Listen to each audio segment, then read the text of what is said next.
भुजंग आणि झिंग्या तालुक्याच्या गावी पोहोचले. भुजंग एक खास काम करण्यासाठी तालुक्याला आला होता. त्याने झिंग्याला बाजूला घेतलं. झिंग्याला समजवत तो बोलला, झिंग्या, आता नीट ध्यान देऊन ऐक. मागची कामगिरी तुझ्या हातून हुकली, पण आता जी कामगिरी सांगतोय ती नीट व्हायला पाहिजे. त्यात चूक नाही व्हायला पाहिजे. सांगा की मालक, परत खापलायचं का त्याला? नाही, तसं काय करायचं नाही. आता गणी मी कावा. आधी ऐकून घे. ही कामगिरी जरा वेगळी आहे. नीट पार पाडली तर समजा ठीक होईल. तू त्या मारत्या रामोशाला जाऊन भेट. त्याला सांग समजवून. भुजंगाने झिंग्याच्या कानात काहीतरी सांगितलं. झिंग्याच्या चेहऱ्यावर समाधान दाटलं. मान हलवत तो म्हणाला, पण मालक, त्यो मारत्या मागच्या कामगिरीचे पैसे मागतोय. राहिलेली रक्कम लवकर द्या, तगादाच लावला त्याने. आता कसले मागचे पैसे? काम पूर्ण केलं का त्याने? म्हणे उरलेले पैसे द्या. पैशासाठी काय बी करणारी जाते ती मालक. त्यांचा पैसा बुडवू नका, आपल्या चांगलं टीन. आता ही नवीन कामगिरी द्यायची म्हणजे मागचा हिशेब पुरा पाहिजे ना करायला. ठीक आहे, देतो समदे पैसे, पण काम नाही झालं तर समदे वसूल करील म्हणावं. आताचं काम फतेज करायला सांगतो त्याला, नका काळजी करू. भुजंगाने खिशातनं नोटांचा बंडल बाहेर काढला. झिंग्याच्या हातात नोटा देत भुजंग म्हणाला, हे बघ, यातले निम्मे मागच्या कामाचे आहेत. उरलेले आत्ता सांगितलेल्या कामाचा बायाना. बाकी काम झाल्यावर देईल. ठीक आहे, जसं तुम्ही म्हणाल तसं. निघ आता. आणि बघे, कोणाच्या नजरेला येऊ नको. उगा कुठं रेंगाळत बसू नको. त्याला भेट आणि सरळ कचेरीजवळच्या चिचेखाली येऊन थांब. मी माझे कामं आटपून येतो तिथं. ठीक आहे मालक, येतो. झिंग्या त्याच्यावर सोपवलेलं काम पूर्ण करायला निघून गेला. भुजंगाने खिशातून आणखीन एक नोटांचं बंडल काढलं. ते एका लिफाफ्यात नीट ठेवलं आणि तो देशपांडे साहेबांच्या ऑफिसात घुसला. खंडू जगतापाच्या घरातली जेवणं उरकली. अनुसयानं भांडीकुंडी घासून जागच्या जागी ठेवली. भैरू ढेकर देतच अंगणात आला. समोर गणपती मंदिरात माणसांची वर्दळ होती. उद्या अंगारकी असल्यानं आसपासच्या गावातली भक्तमंडळी यात्रेसाठी आधीच आली होती. आज देवळाच्या प्रांगणातच त्यांचा मुक्काम होता. निरनिराळ्या वस्तू घेऊन दुकानदार आले होते, हॉटेलवाले आले होते. लहान मुलांची खेळणी, पाळणे, फुगे हे सगळं घेऊन व्यापारी आपापल्या जागा अडवून उद्याची तयारी करत होते. गावात लाईट अजून पोहोचली नव्हती.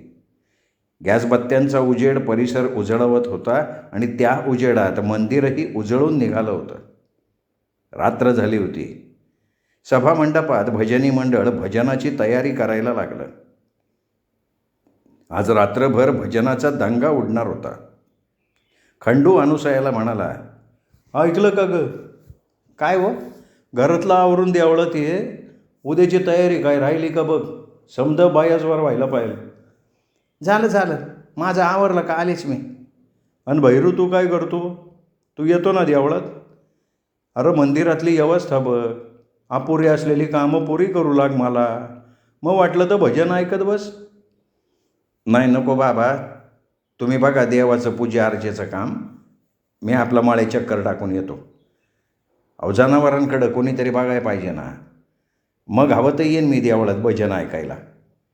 बरं, तसं कर, पण लवकर या, नाही तर झोपशीन माळ्यात. इकडं मला एकट्याला एवढा भार आता नाही पेलवत बाबा. आतापासून तू मला मदत कर. अरे, पुढं हे सगळं तुलाच तर बघायचं आहे. येतो मी लवकर. बैलांना वैरण काडी करून आलोच मी. खंडू गणपतीच्या मंदिरात गेला. भैरू बैलांची व्यवस्था बघायला माळ्याकडे निघून गेला. अनुसयानं घरातलं काम आवरलं. खंडूला मदत करायला तिला देवळात जायचं होतं. विचारांच्या तंद्रीत तिने घराचा दरवाजा नुसता लोटून घेतला आणि ती मंदिराकडे झपाझपा निघाली. अनुसया घराबाहेर पडताच घरामागच्या अंधारातून 2 काळ्या आकृत्या दबकत दबकत बाहेर पडल्या. आजूबाजूचा अंदाज घेत सावध हालचाली करत ते अंगणातल्या अंधार दाटलेल्या कोपऱ्यात येऊन थांबले. एक जण मांजराच्या पावलांनी उघड्या दारातून घरात घुसला. दुसरा अंगणातच पाळत ठेवून उभा राहिला. अंगावर काळी घोंगडी असल्यामुळे तो अंधाराशी समरस झालेला होता. त्याची भिरभिरती नजर आजूबाजूच्या हालचालीत टिपत होती. आत शिरलेल्या इसमाने कंदिलाची वात लहान केली. त्याच्याही अंगावर घोंगडी होती. कमी झालेल्या प्रकाशात तो सराईतपणे हालचाली करू लागला. अंगारकी चतुर्थीला गणपतीच्या अंगावर दागिने घातले जायचे. नेहमीच्या शिरस्त्याप्रमाणे अनुसयेनं दागिन्यांचा डबा कुलूपबंद तिजोरीतून बाहेर काढला होता, पण चुकून तिजोरीचं दार तिने बंद केलंच नव्हतं. ते तसंच उघडं ठेवून ती मंदिरात गेली होती. उघडी तिजोरी बघून ती आकृती पटकन तिकडे गेली. आतला डबा काढून घेतला. तो उघडून पाहिला. चमचम करणारे हिरे, मोती, पोवळं यांनी मढवलेले सोन्याचे दागिने बघून त्याचे डोळेच दिपून गेले. पटकन त्याने डबा बंद केला. डबा काखोटीला मारत तो बाहेर आला. त्याचा जोडीदार सावध होताच. कोणाचीही हालचाल नव्हती. दोघांनी एकमेकांना इशारे केले. काम फत्ते झाल्याची खात्री पटताच ते मागच्या अंधारात गायब झाले. भैरू मळ्यातल्या शेतात आला. हवा थंड सुटली होती. त्याचं मन अगदी शांत शांत झालं होतं. आईच्या हातचं भरपेट जेवण जेवल्यानं त्याचे डोळे जडावले होते. त्या धुंदीतच त्यांनी बैल बाहेरच्या मांडवात बांधले. मोकळ्या थंड हवेत बैलांनाही बरं वाटलं. मांडवा शेजारी असणाऱ्या मोकळ्या जागेत भैरूने लाकडी खाट टाकली. त्यावर तो सहज लवंडला.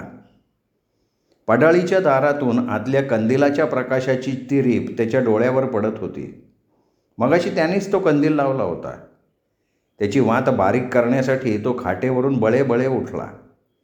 आत जाऊन त्याने कंदिलाची वात लहान केली, पण हवेच्या एका झुळकेनं तो कंदीलच विझून गेला. भैरू वैतागला. त्यांनी परत कंदील लावण्याचा प्रयत्न केलाच नाही. दरवाजा तसाच उघडा ठेवून तो खाटेवर येऊन पडला. आकाशाकडे बघता बघता त्याच्या डोळ्यांपुढे मागच्या काही दिवसातल्या घडामोडी सिनेमासारख्या तरळू लागल्या. मैनाच्या आठवणीत तो गुंगून गेला. तिच्या सुखद सहवासाच्या क्षणांना कुरवाळता कुरवाळता त्याचा डोळा केव्हा लागला त्याचं त्यालाही कळलं नाही. तो मंद सुरात घोरायलाही लागला. रात्र बरीच झाली. गावातून भजनाचे सूर मळ्यापर्यंत ऐकायला येत होते. भैरू शांत झोपला होता. एवढ्यात पडाळीत कसला तरी आवाज झाला. बैल दचकले. ते खडबडून उठले. भैरूची झोप मोडली. डोळे चोळतच तो उठला. तो पडाळीत जाण्याच्या आधीच अंधारातून 2 काळ्या आकृती झटकन पडाळीच्या बाहेर पडल्या.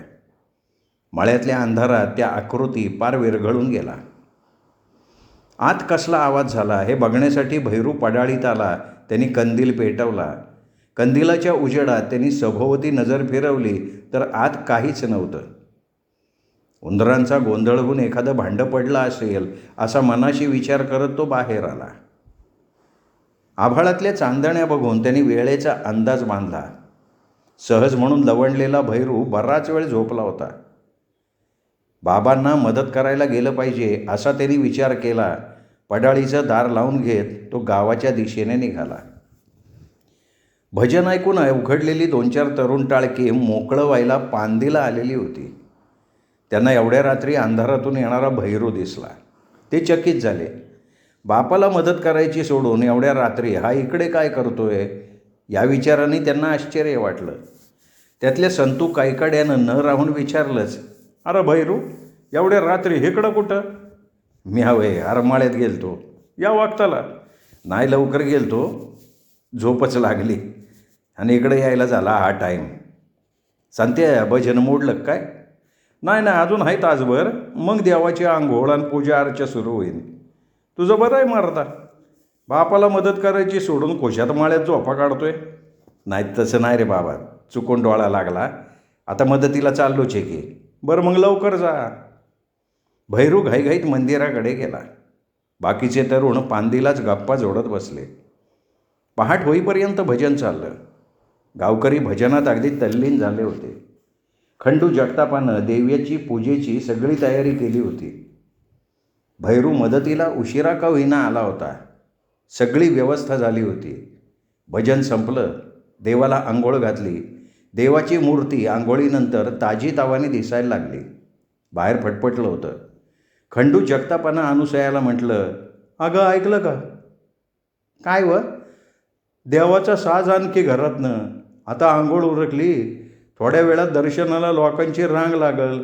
त्याआधी देवाला दागिने घालायला पाहिजे. मानते की आत्ता रात्रीच दागिनं काढून साफ केलेत. आले घेऊन. हा ये लवकर ये. अनुसया गणपतीचे दागिने आणायला घराकडे आली. दरवाजा सताड उघडा बघून ती दचकली. या बाया, दरवाजा कसा उघडा? का मी लावायच्या विसरले? मनाशी विचार करत ती आत आली. दागिन्यांचा डबा तिने तिजोरीत ठेवला होता. ती तिजोरी उघडण्यासाठी तिजोरी जवळ आली. तिजोरीसुद्धा उघडी बघून ती हादरली. आत दागिन्यांचा डबा दिसत नव्हता. अनुसयेच्या डोळ्यांपुढे अंधारी आली. दागिन्यांचा डबा कुणीतरी चोरला होता. ती मटकन खाली बसली. पण पुढच्या क्षणी तिने मोठमोठ्यानं ओरडायला सुरुवात केली, धावा धावा, चोर चोर, धावा धावा. आज अंगारकी चतुर्थी होती. वर्षातून 2 वेळा येणारी ही चतुर्थी आडगावची यात्रा घेऊन यायची. गाव नटून जायचा. पै पाहुण्यांच्या वर्दळीनं घरदार गजबजून जायचं. आज पहाटेपासूनच मैनाने आवराआवर केली होती. पहाटे पहाटे तिला मंदिरात जायचं होतं. गणपती बाप्पाचं दर्शन घेऊन सुखी संसाराचा आशीर्वाद मागायचा होता. गणपतीला लग्नपत्रिका अर्पण करायची होती. अंगारकीनंतरचा 3रा दिवस लग्नासाठी चांगला होता. तो मुहूर्त नक्की झाला होता. दोघांचं लग्न गणपतीच्या मंदिरातच धूमधडाक्यात करायचा दोन्ही कुटुंबांनी बेतही केला होता. लग्नाच्या पत्रिका वाटून झाल्या. पाहुण्यांना आमंत्रणं पोच झाली होती. लग्नाची खरेदी, दागिन्यांची खरेदी सगळं उरकलं होतं. आता फक्त डोक्यावर अक्षता पडण्याची तेवढी बाकी होती. मैनेनं छानशी साडी घातली. आंघोळ करून सुंदर साडी नेसून निघालेली मैना गुलाबाच्या फुलासारखी टवटवीत दिसत होती. ती मंदिराकडे निघाली. खंडू जगतापाच्या घराच्या आळीनं ती निघाली. गाव जागं झालेलं होतं. मंदिराच्या नजीक येताच तिला आरडाओरडा ऐकायला आला. आधीच बिथरलेलं तिचं मन शंकांनी भरून गेलं. नेमकं काय झालं असेल? हा आरडाओरडा कशाचा? भैरूला परत भुजंगानं त्रास दिला तर नसेल? मैनाच्या मनात नाना विचार यायला लागले. ती आवाजाच्या दिशेने धावत निघाली. आवाज भैरूच्या घराकडूनच येत होता. तिच्या काळजात धस्स झालं. धावत पळत ती घराजवळ पोचली. अंगणात लोकांची गर्दी जमली होती. अंधार निवळून प्रकाश हळूहळू आपलं राज्य गाजवू पाहत होता. त्या अंधुक प्रकाशात तिला अनुसया स्फुंदून स्फुंदून रडताना दिसली. मैना तिकडे निघाली. खंडू मान खाली घालून उभा होता.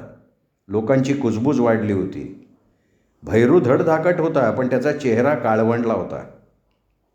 दिगू अण्णांनी खंडूला विचारलं, अरे खंडबा, पण हे झालं कसं? काय कळलं ना अण्णा. मी आणि कारभारीन तिकडं देवळात होतो. घरी कोणीच नव्हतं. तेवढ्या चोरांनी डाव साधला बघा. अरे पण चोरी करताना काय चावल लागली नाही का? नाही ना हो.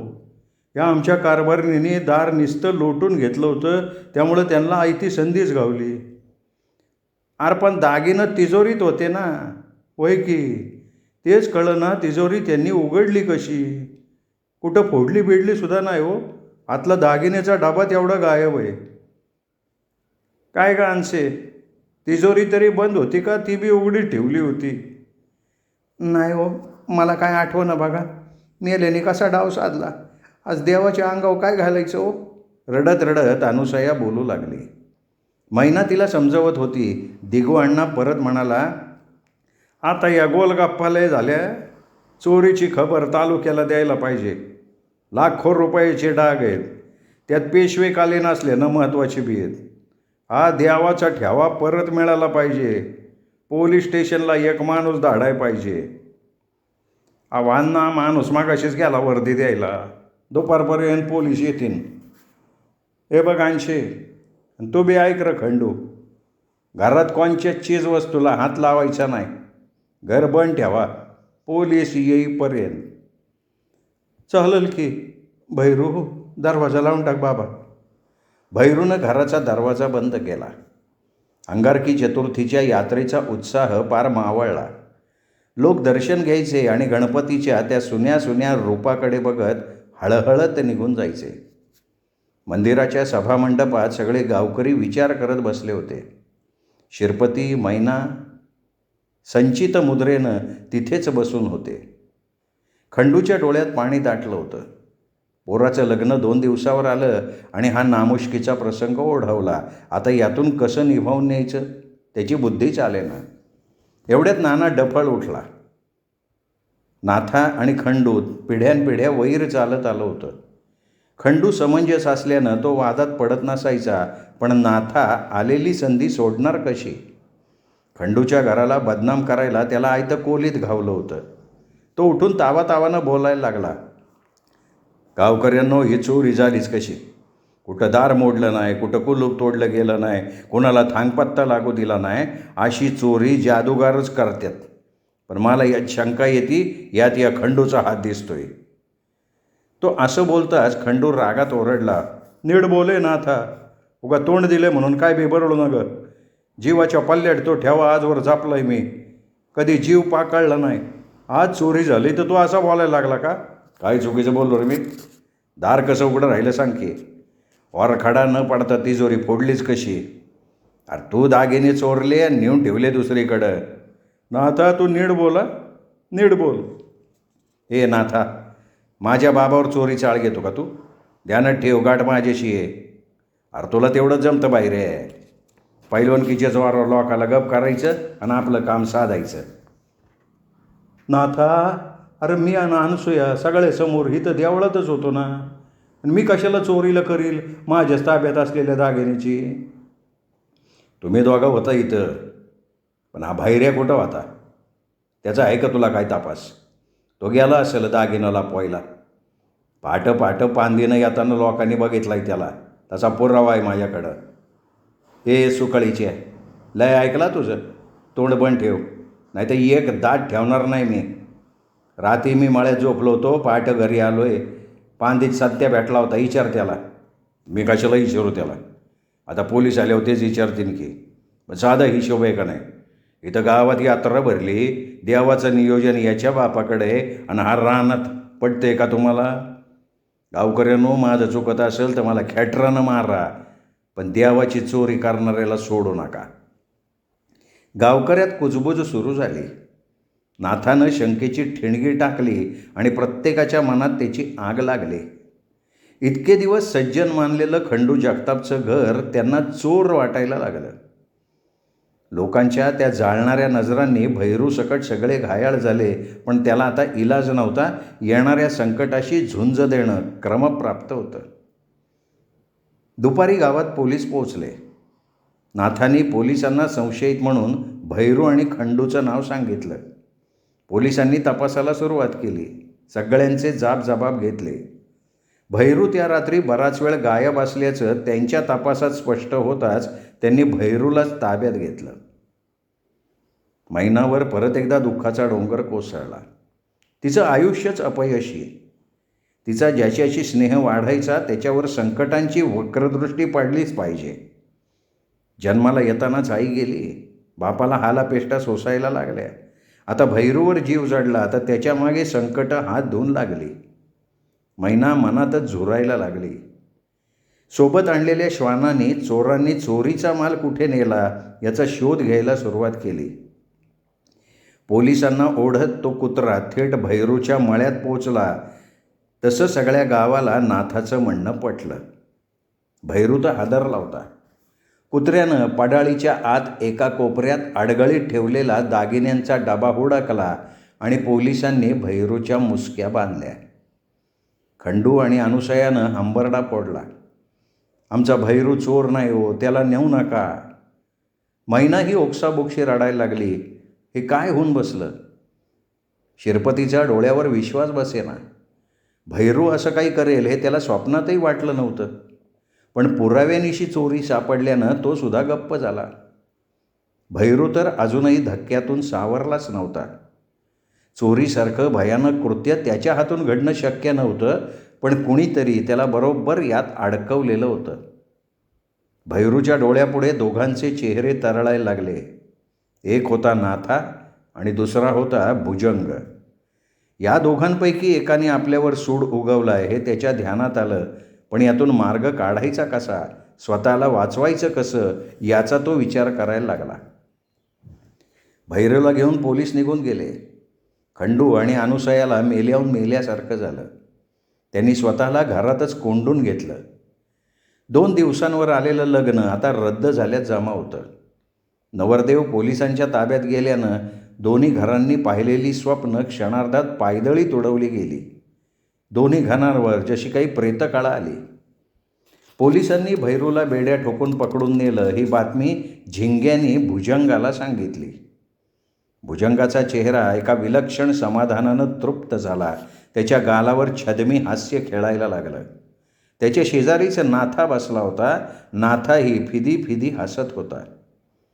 भुजंगाने नोटांचं एक पुडकं त्याच्या हातावर टेकवलं. ते खिशात कोंबत तो हसऱ्या चेहऱ्यानं तिथून गुपचूपसा टाकला. झिंग्याही आनंदला होता. चेहऱ्यावरचा वळ कुरवळत तो मालकाकडे बघत होता. त्याच्याकडे बघत भुजंग म्हणाला, गनिमी कावा जिंदाबाद. झिंग्यानं घोषणा पूर्ण केली आणि दोघेही खदाखदा हसायला लागले. श्रोते हो, हा होता उत्तम सदाकाळ लिखित मैना या कादंबरीचा आजचा भाग. श्रोते हो, या कादंबरीचा शेवटचा भाग तुम्ही ऐकणार आहात उद्या दीपक रेगे कथाकथन वाहिनीवर. धन्यवाद.